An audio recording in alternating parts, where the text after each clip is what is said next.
Welcome to the Banff World Television Festival and Next Media. Your session is about to begin. Good afternoon, ladies and gentlemen. Welcome to the feature interview with William Shatner. The Twitterverse is buzzing from because of possibly the greatest acceptance speech in the history of the universe last night.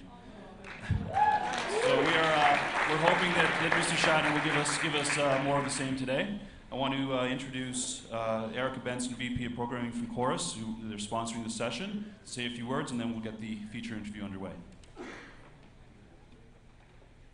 Thank you, Peter, and good afternoon, everyone. It's an honor and a privilege to make the introduction of William Shatner and Bill Prady. Chorus Entertainment is proud to be associated with the Banff World Television Festival, which is the preeminent gathering of media business leaders, public policy officials, and creative people in Canada. The fact that we can attract the likes of Bill is a huge bonus. The Chorus services Movie Central, HBO Canada, and Sundance Channel are the home of refreshing, thoughtful, and intelligent TV. And just yesterday, we announced plans to work with William Shatner on a documentary on his life and the extraordinary turn it took with that serendipitous bit of casting, Bill as Captain James T. Kirk.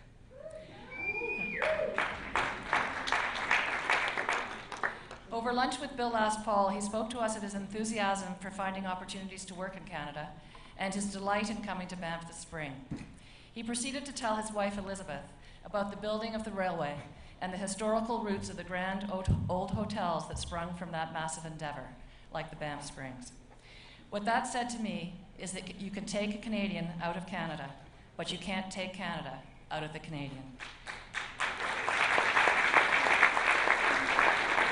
Please join me in welcoming Bill Prady and the incomparable William Shatner.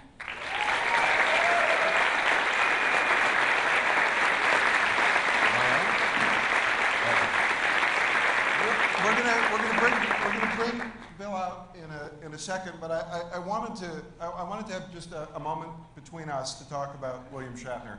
So it's just us for a second. I'm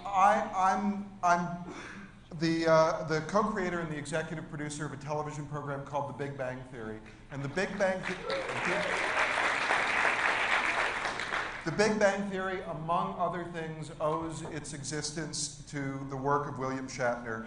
Our characters are overly fond of what they do, and I wanted to show you something before Bill came out. Recently, at the upfront presentations, the CBS upfront presentation of the new fall schedule, where Bill came out to talk about his new sitcom, and I think my daughter isn't here, so I can say the name, Shit My Dad Says. And they gave me a call and said, listen, we have your cast here, and we thought, what if Sheldon knew that William Shatner were in the building, what would happen? And I thought about it, and I decided that it would be this. Do we have that little piece?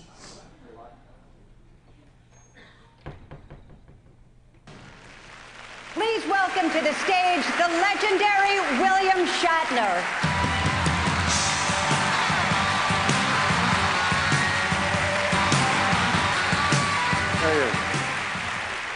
Hey, I always assumed I'd get to Carnegie Hall based on my singing, but this is nice too. If it weren't for Nina, I'd be at a horse show right now in Asheville, North Carolina. I'd be riding in competition, but no, she had to go and pick up the show.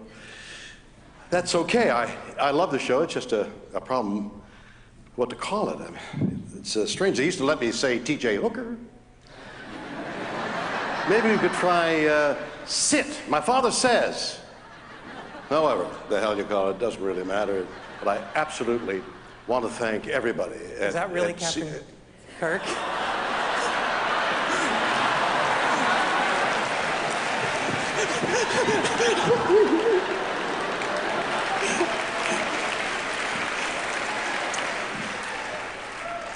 I have so much to ask you. And I have so many answers. Come this way. join me in welcoming William Shatner.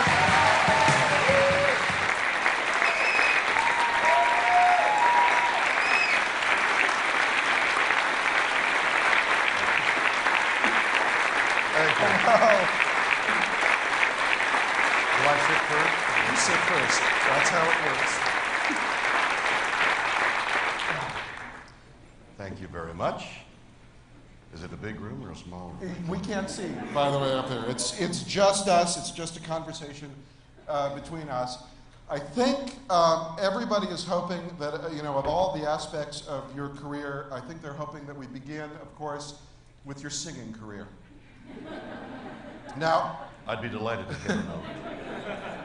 I want to read a quote from. I've lost. I'm using an iPad, by the way. It's not going to work very well at all. That's not good advertising. my iPhone on AT&T doesn't work very well either.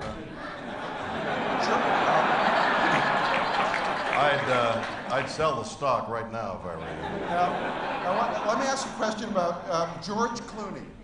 George Clooney said of your version of Lucy in the Sky with Diamonds, Yes. George Clooney said that this is a song that he would want to have with him if he were marooned on a deserted island, and he explained, if you listen to this song, you will hollow out your own leg and make a canoe out of it to get off the island.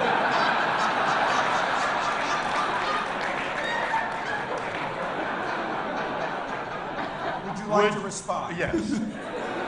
I would. I don't know the man, and I hate him.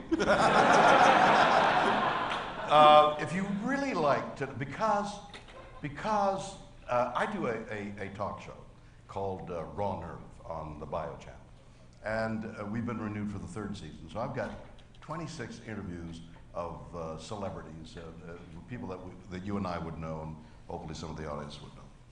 And the reason they're there is because they know I'm not going to hurt them. I am not going to do any tabloid stuff. I just want to discover them as a interesting person. That's the nature of the talk show. And I'm looking at you with the same with the same hope. With the same hope, exactly. No, but I'll tell you this. Except now that you don't have the notes for what are you going to do? Right.